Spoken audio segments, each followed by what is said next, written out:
ঈশ্বরের ইচ্ছার বিরুদ্ধে, ঈশ্বরের পরিকল্পনার বিরুদ্ধে। সিমসন যখন তিমনাতে গেছে, কি হয়েছে দেখবেন আসুন। কি হয়েছে দেখবেন আসুন। বিচার কর্তৃগণ তার 14 অধ্যায় 5 পদেতে। পরে সিমসন ও তার পিতা মাতা তিমনায় নামিয়া গেলেন।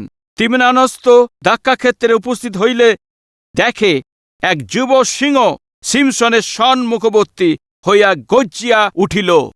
ও যে রাস্তায় যাচ্ছে সিংহ লুকিয়েছিল। ও ভাবতেও তো পারেনি। ও যে রাস্তাতে যাচ্ছে ও প্রেমের রাস্তা আছে ভেবেছে। ও ভেবেছে এই রাস্তাতে যে মেয়েকে ভালোবেসে তাকে বিয়ে করতে পারবো।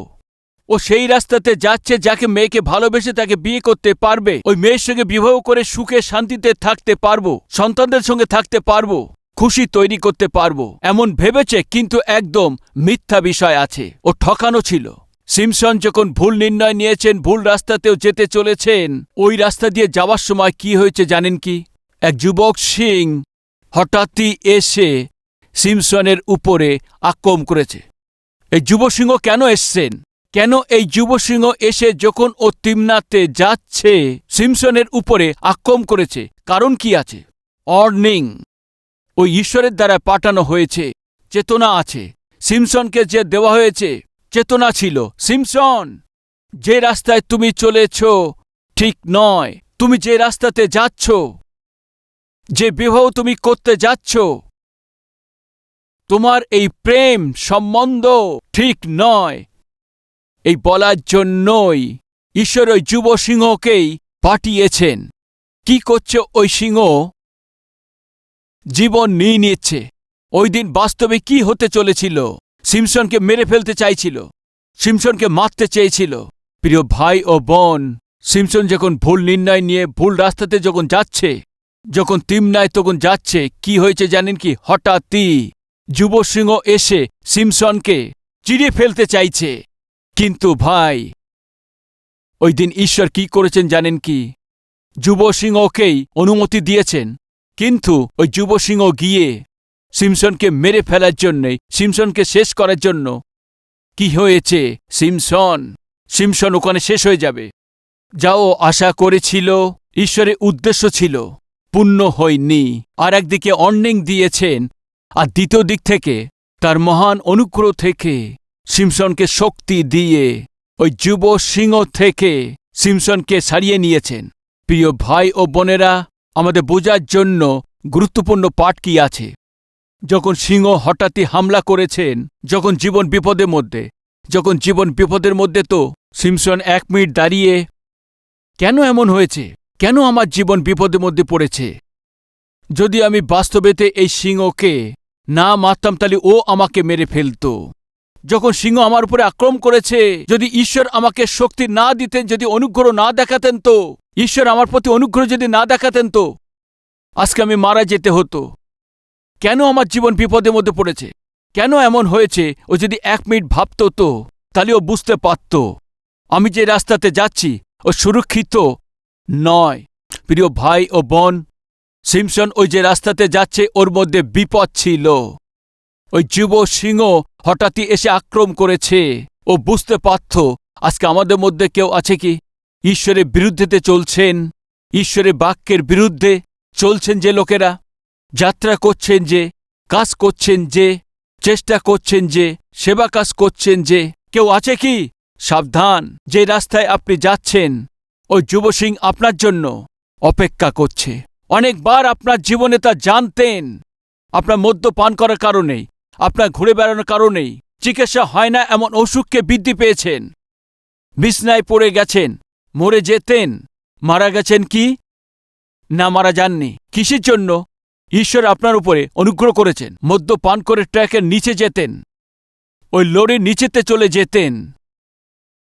একটু একটু মরতে মরতে আপনি জীবনে বেঁচে গেছেন। কি আপনি বুঝতে পারেন? আজকে ঈশ্বর যদি আমাকে দয়া না করত, তাহলে ওই ট্রাকের নিচে পড়ে গিয়ে নিশ্চয়ই মারা যেতে হতো। ওই বাস ট্রাক ঠোকর মেরেছে, কিন্তু আর যদি ডাইনে আরো বেশি যেতাম তো চাকার তলায় চলে আসতে হতো। বাইদিকে পড়েছি বলে বেঁচে গেছি আমি। তুমি মারা যেতে বাঁচিয়ে নিয়েছি। কিসের জন্য? ঈশ্বর আপনাকে অর্নিং দিয়েছেন। মৃত্যু খুবই কাছে আছে। বোন, শুনছেন কি? অনেকবার খাবার তৈরি করার সময়, অনেকবার আপনি না জানতেই, গ্যাস না অফ করাতেই, গ্যাস লিক হওয়াতে, না হয় কারেন্ট শর্ট লাগাতে, না হয়তো অন্য কোনো দুর্ঘটনার দ্বারাতেই, আর না হয়তো কোনো অসুখের দ্বারাতে, আর হঠাৎই কিছু হওয়াতেই, হসপিটালেতে যাওয়া, বিভিন্ন ধরনের অসুখ থেকে আপনি পড়ে যাওয়াতেই, এসব হওয়াতেই, এসব বুঝতে পারছেন না ঈশ্বর আপনাকে ওয়ার্নিং দিচ্ছেন। কেননা আপনি নিজে ইচ্ছা মতো চলছেন। পরিবারকে তৈরি করতে হবে আপনাকে প্রেমের সঙ্গে, নিয়মের সঙ্গে, পবিত্রতার সাথে। সন্তানদের লালন পালন করতে হবে আপনাকে। দায়িত্বকে ভুলে গিয়ে নিজের ইচ্ছা মতো চলাফেরা করছো। এক ঝগড়াটে মায়ের রূপেতেই, স্ত্রীর রূপেতে তৈরি হয়ে গেছো। কতবার আপনার অসুখের এই শরীরেতেই অপারেশন হয়েছে, শরীরকে কাটা হয়েছে, তারপরও বুঝতে পারো না। কতবার আপনি বিছানাতে পড়েছেন, তাও বুঝতে পারেন না। প্রিয় ভাই ও বোন, মানুষ যখন নিজের ইচ্ছা মতো চলাফেরা করে, তখন ঈশ্বর সিংহকে অনুমতি দেন, তুমি ঠিক হয়ে যাও। মরতে চলেছে আমাকে অনুগ্রহ করে বাঁচানোর কারণ কি আছে জানেন কি আপনি? আপনার চোখ খুলে যায় এই জন্য। রোমিও পত্রিকার 2 অধ্যায়ে 4 পদ ও 5 পদ পড়ছি। অথবা তাহার মধুর ভাব, ধৈর্য ও চিরসহিষ্ণুতারূপ ধন কি হেয় জ্ঞান করিতেছ। ঈশ্বরের মধুর ভাব যে তোমাকে মন পরিবর্তনের দিকে লইয়া যায়, ইহা কি জানো না?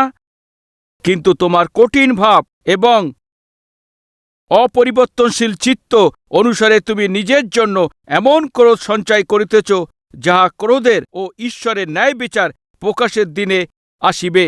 তুমি নিজের জন্য এমন ক্রোধ সঞ্চয় করিতেছ, যাহা ক্রোধের ও ঈশ্বরের ন্যায় বিচার প্রকাশের দিনে আসিবে। ঈশ্বর আপনার উপরে অনুগ্রহ করেছেন। ঈশ্বর আপনার সহনশীলতার সঙ্গে, ধৈর্যের সঙ্গে আপনাকে আরো দেখছেন। আপনি পরিবর্তন হবেন, মন ফেরাবেন। ঈশ্বর এই অপেক্ষাতেই আছেন। অনেক দুর্ঘটনার আপনি মুখোমুখি হয়েছেন, অনেক সমস্যার আপনি মুখোমুখি হয়েছেন, অনেক অসুখের মুখোমুখি হয়েছেন। আপনি মৃত্যুমুখে ছিলেন, আপনার জীবন চলে যাচ্ছে। ওই দিন হয়তো আপনি মারা যেতেন। আমি মারা যাব হয়তো ভয়তে কাঁপছেন, এ সত্য আছে না? ওই দিন বিছনাতে হয়তো মারা যাব, আমার কাজ হয়ে গেছে, এইভাবে আপনি ভয় পাচ্ছেন, এইভাবে কাঁপছেন, আপনি চিন্তায় পড়েছেন। তথাপি আপনাকে মরার দরকার ছিল, কিন্তু মরেননি। জীবিত আছেন, এর কারণ জানেন কি? এ আপনার ভালোর জন্যে নয়। শুনছেন কি বোন ভাই, কি শুনছেন? এ আপনার ভালোর জন্যে হয়নি। যখন আপনি অপারেশন থিয়েটারে যাচ্ছেন, গ্যারান্টি ছিল না আমি জীবিত বাইরে আসব। ওদিন আপনি কেঁদেছেন, প্রার্থনা করেছেন, প্রভু অপারেশন থিয়েটারে আমাকে নিয়ে যাচ্ছে, ফিরে আসবো কিনা আমি তা জানি না, দয়া করে আমাকে জীবিত করো প্রভু। আপনি প্রার্থনা করেছেন, প্রভু আপনার প্রার্থনাকে শুনেছেন, অনুগ্রহ করেছেন, আপনাকে জীবিত রেখেছেন। আপনি কি করেছেন? আবার শুরু করে দিয়েছেন, আবার সেই পিছনের জীবন শুরু করে দিয়েছেন।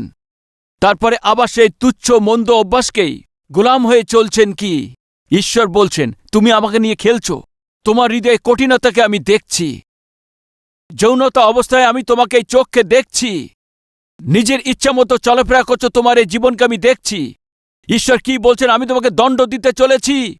ইব্রিয় পুস্তকের 2 অধ্যায় 3 পদ থেকে পড়ছি। তবে এমন মহৎ এই পরিত্রাণ অবহেলা করিলে আমরা কি প্রকারে রক্ষা পাইব?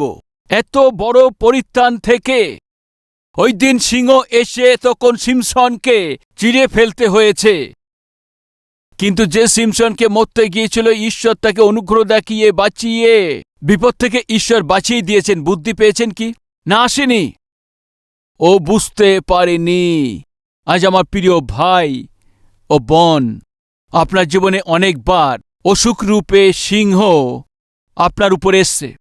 আপনার বুদ্ধি আসুক এই জন্যই, কিন্তু বোঝেননি। আর্থিক সমস্যা নিয়ে এই সিংহ আপনার উপরে এসছে। বুদ্ধি আসবে, কিন্তু বুদ্ধি আসেনি। বিপদ এসছে, অপমান এসছে, এ সবই সিংহের সমান। আপনার মুখোমুখি হয়েছেন, আপনি বুঝতে পারবেন চিন্তা করে, বুঝতে পারেননি। সিমসন মন ফেরায়নি। ওই রাস্তা দিয়েও যাচ্ছে। কোন রাস্তা ছিল ওর? বিবাহের রাস্তা। ওই রাস্তায় যখন সিংহ আক্রমণ করেছে, একবার ভেবে এ কি হয়ে গেছে, আমি তো মারা যেতাম, জীবন চলে যেত, কিন্তু ঈশ্বর অনুগ্রহ করে আমাকে বাঁচিয়েছেন। হতে পারে আমি যে রাস্তায় যাচ্ছি সেটা ঠিক নয়, এ হয়তো ঠিক নির্ণয় নয় হতে পারে। আমার পিতামাতাকে বলার দরকার ছিল, পিতা একটা কথা বলতে চাই। কি আছে পুত্র? আজ আমি মরতে চলেছিলাম। কি হয়েছে? যুব সিং আমার উপরে আক্রমণ করেছে, আমি মারা যেতাম, কিন্তু ঈশ্বর আমাকে রক্ষা করেছেন। পুত্র, আমরা বলেছিলাম এ বিবাহ ঠিক নয়, এ বাক্য অনুসারে নয়, এ ঈশ্বরের ইচ্ছার বিরুদ্ধে আছে, এ রাস্তা ঠিক নয় ওনারা বলতেন, কিন্তু সিমসন লুকিয়েছেন, বলেননি। প্রিয় ভাই ও বোনেরা, ঈশ্বর যে করেছেন প্রেমকে, ঈশ্বর যে দেখিয়েছে যে অনুগ্রহকে, তুমি অনেকবার এটাকে চোখে দেখার পরেও লুকিয়ে রাখছ, যেভাবে কিছুই হবে না, যেন কিছুই ঘটেনি। ঈশ্বরের অনুগ্রহ এবং দয়া অনুভব করা সত্ত্বেও আপনি নিজের ইচ্ছামতো চলার জন্য এগিয়ে চলেছেন। সাবধান, আগে বিপদ আছে। ওই দিন যুব সিংহী হঠাৎই এসে যখন আক্রমণ করেছে, তো সিমসন এক পা পিছিয়ে গিয়ে ঈশ্বরের দিকে দেখার দরকার ছিল, দেখেনি। ওই মেয়ে চাই এ আশা করেছে, ওই মেয়ের সঙ্গে বিবাহ করেছেন। তারপরে কি হয়েছে? প্রেম বিবাহ কিছুদিনের মধ্যেই ভেঙে গেছে। ও মেয়ে সিমসনকে ছেড়ে দিয়েছে। ও মেয়ে সিমসনকে ছেড়ে দেননি, শুধু তাই সিমসনের আপনজনের সঙ্গে দ্বিতীয় বিবাহ করেছেন। সিমসন একা হয়ে গেছে। সে একা থাকা অবস্থায় তখন ভুল কাজ শুরু করে দিয়েছে। স্ত্রী না থাকাতে, সহভাগিতা না থাকাতে কি করেছে জানেন কি? বেশ্যাদের পাশে যাওয়া শুরু করেছেন। কত মন্দ বিষয় আছে। শেষেতে পলিস্ট্রেদের হাতেতে বন্দী হয়ে গেছে, বন্দী হয়েছে, দুঃখ পেয়েছে। শুধু তাই না, চোখকে হারিয়ে ফেলেছে, শরীরকে ক্ষত করেছেন। শেষেতে পলিস্ট্রেদের দেশেতেই প্রাণ হারিয়েছেন। প্রিয় ভাই ও বোনরা, শুনছেন কি? ওই দিন যখন যুব সিংহ এসছে, এক পা পিছিয়ে গিয়ে, কেন এমন ভয়ানক বিপদ আমার জীবনে এসছে ভাবলে ও অবশ্যই ও বুঝতে পারত। আজকে আপনি বহু সিংহের এরম মুখোমুখি হচ্ছেন, অনেক বাধাপ্রাপ্ত মুখোমুখি হচ্ছেন, বহু দুর্ঘটনা মুখোমুখি হচ্ছেন, বহু অসুখের সম্মুখীমুখী হচ্ছেন। শুনছেন কি ভাই ও বোন? হতে পারে এসবই ঈশ্বরের দেওয়া সেই চেতনা আছে। দাঁড়াও এক মিনিট হাঁটুতে আসো, এক মিনিট প্রভুকে জিজ্ঞেস করো, প্রভু এমন সমস্যা আমার জীবনে কোনোদিন আসেনি, এর আগে কোনো দিন এমন দুর্ঘটনা আমার জীবনে ঘটেনি। যেখানে যাচ্ছি বিপদের সম্মুখীন হচ্ছি, যেখানে যাচ্ছি অপমানিত হচ্ছি, যেখানে যাই আর্থিক সংকটে মুখোমুখি হচ্ছি, যেখানে যাই অসুখের সম্মুখীন হচ্ছি। আমার জীবনে কোনোদিন এমন পরিস্থিতি কোনোদিন আসেননি। কি দুর্বলতা আছে? কোন পাপ আমার ভিতরে আছে? প্রভুর উপস্থিতিতে এসে হাঁটু গাড়লে অবশ্যই বলতেন, সাবধান, তুমি যে রাস্তায় যাচ্ছ ঠিক নয়। যুবক সিং তোমার জন্য দাঁড়িয়ে আছে। ঈশ্বর তোমাকে চেতনা দিচ্ছে, সাবধানে হয়ে যাও, ঠিক হয়ে যাও। যদি না শোনো তো বিপদে পড়ে যাবে। সিমসনের মতো বলবান ব্যক্তি অসহায় হয়ে শত্রুদের হাতেতে ও জীবন হারাতে হয়েছে। প্রিয় ভাই ও বোনেরা, বিবাহতে সাবধান। নিজের ইচ্ছামতো নির্ণয় নিতেই অবশ্যই সংকটের মধ্যে বাঁচতে পারবে না। দ্বিতীয়, যাত্রাতে, এই জীবনের যাত্রাতে, জন্ম দিয়ে এই যাত্রা শুরু হয়েছে, মৃত্যুর পর এই যাত্রা শেষ হবে। আমরা সবাই যাত্রা করছি। আগের দিনেতে 4 দিন 5 দিন আগে সতীশ কুমার, আমি 49 বছর পূর্ণ করে 50 বছরে পা রেখেছি। কখনো কখনো সাহসের সঙ্গে বলতাম, আমি যে যুবক আছি। এখন কেউ বললে মানবে কি? কি ভাই, কেউ মানবে কি? আমরা সাধারণভাবে যখন বার্থডে সেলিব্রেশন করি, ঈশ্বরের মহিমা করে স্তুতি করি, ঠিক আছে, কিন্তু প্রতি বার্থডে কি বলা হয় জানেন কি? তুমি 1 বছর নিকটে পৌঁছে গেছো। 1 বছর নিকটে পৌঁছে গেছো। কিসের নিকটে পৌঁছে গেছেন বলুন? আপনার যাত্রা সমাপ্ত করতে ওই দিনের নিকটে আপনি পৌঁছে গেছেন। প্রতি বার্থডেতে কি বলে থাকেন? আপনার আয়ু 1 বছর কমে গেছে, 1 বছর নিকটে পৌঁছে গেছেন। এই জগতের যাত্রাকে সমাপ্ত করার জন্য প্রিয় ভাই ও বোন, আমরা সবাই যাত্রা করছি। কোথা থেকে কোথায় আমরা যাত্রা করছি, এটাই প্রধান বিষয়। সাধারণভাবে আপনি যখন বাস স্ট্যান্ডে যান, সেখানে তখন Hyderabad to Warangal, Warangal to Hyderabad non stop bus ওখানে দেখা যায়। দিল্লি থেকে আগ্রা, আগ্রা থেকে দিল্লি, এখানে নন স্টপ বাস দেখা যায়। ভোপাল থেকে ইন্দোর, ইন্দোর থেকে ভোপাল নন স্টপ বাস দেখা যায়। Hyderabad to Bangalore, Bangalore to Hyderabad non stop.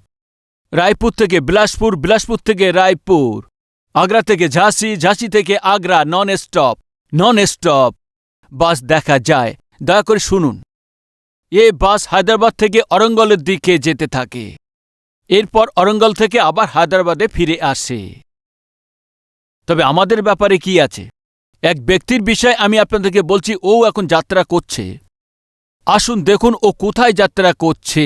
Look 10 অধ্যায় 30 পদ।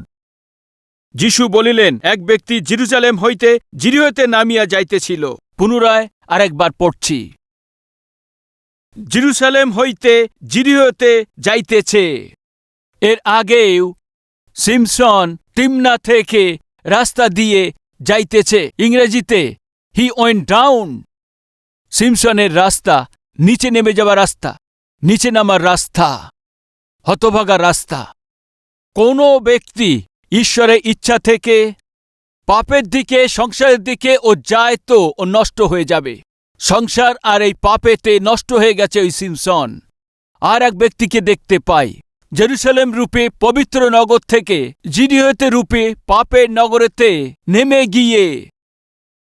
গিয়ে মানে ও ওঠা বড় কথা না নেমে যাওয়া বড় কথা?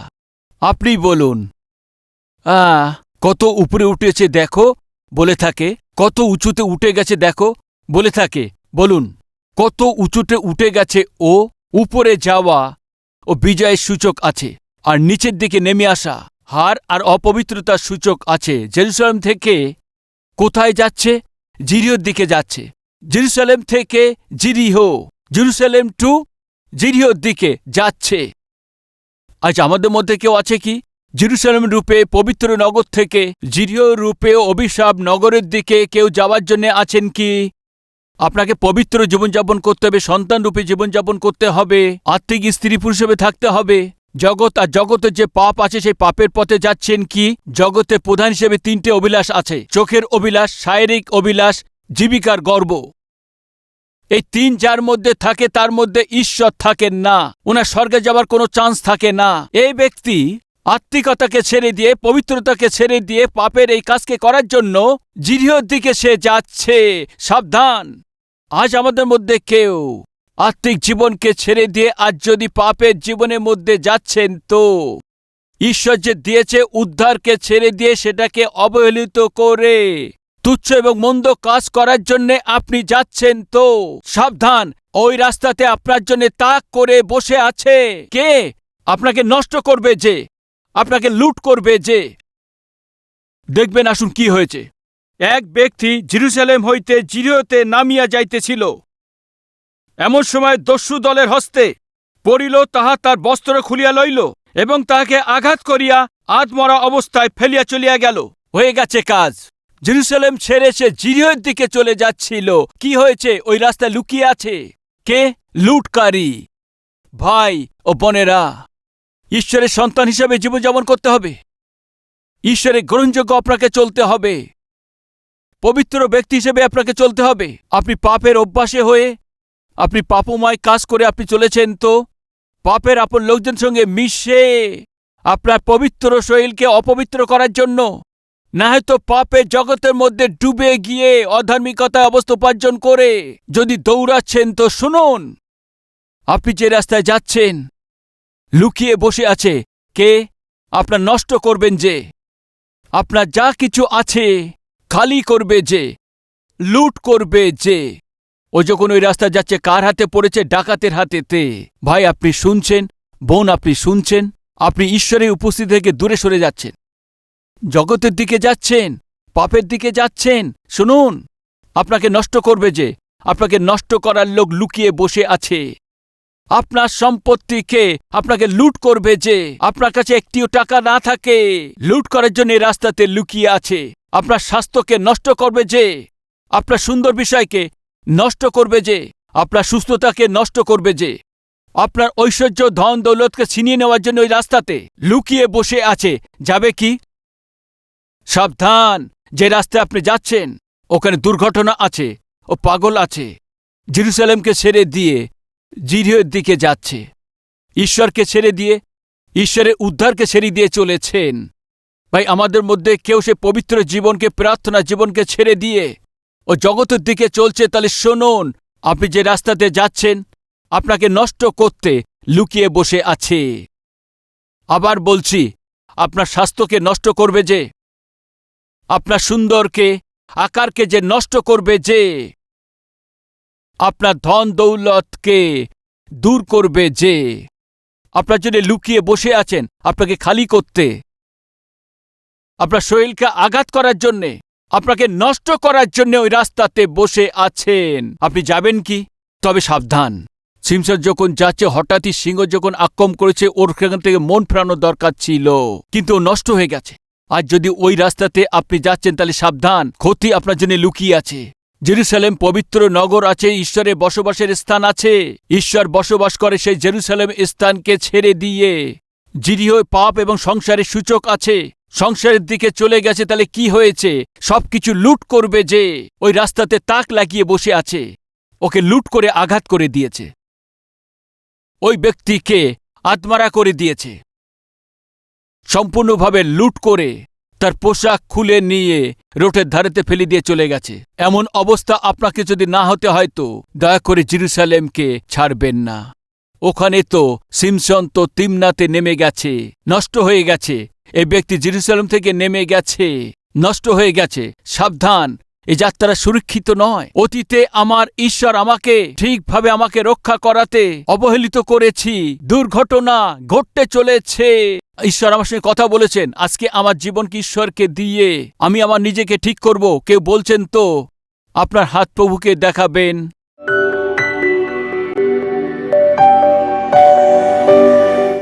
মহান পবিত্র প্রেমিক আমাদের স্বর্গীয় পিতা পাপেতে প্রদেশ এবং প্রান্তে জায়গাতে গিয়েছে, জীবন হারানো আজকে অনেক লোক জেরুসালেমকে ছেড়ে দিয়ে যাচ্ছে। এই লোকরা অনুতপ্ত হয়ে আপনার দিকে ফিরছে। পিতা, আপনি যে দিয়েছেন আহ্বান, সেই সেবাকে দিয়েছে যে সেই কাজকে ছেড়ে দিয়ে নিজের ইচ্ছা মতো জীবনযাপনের জন্য দৌড়ানোর জন্য জোনার মতো লোক আছে। ঝড় তুফানকে সহ্য করতে না পেরে আজকে অনুতাপ করছে। পিতা, আরেকটি চান্স দিন পিতা, আরেকটি বা সুযোগ দিন পিতা। যেদিন আমি আপনাকে ছেড়ে দেব, যেদিন আপনার ইচ্ছার বিরুদ্ধে গিয়ে আমি পা ফেলব, ও রাস্তা অনেক বিপদ আছে। ওই রাস্তাতে সিংহ, ঝড় এবং জীবনের ক্ষতি আমাদের আঘাত করার জন্য বসে আছে। জেনে বুঝে পিতা আমাদের জীবনকে সংশোধন করা আপনি অনুগ্রহ করুন।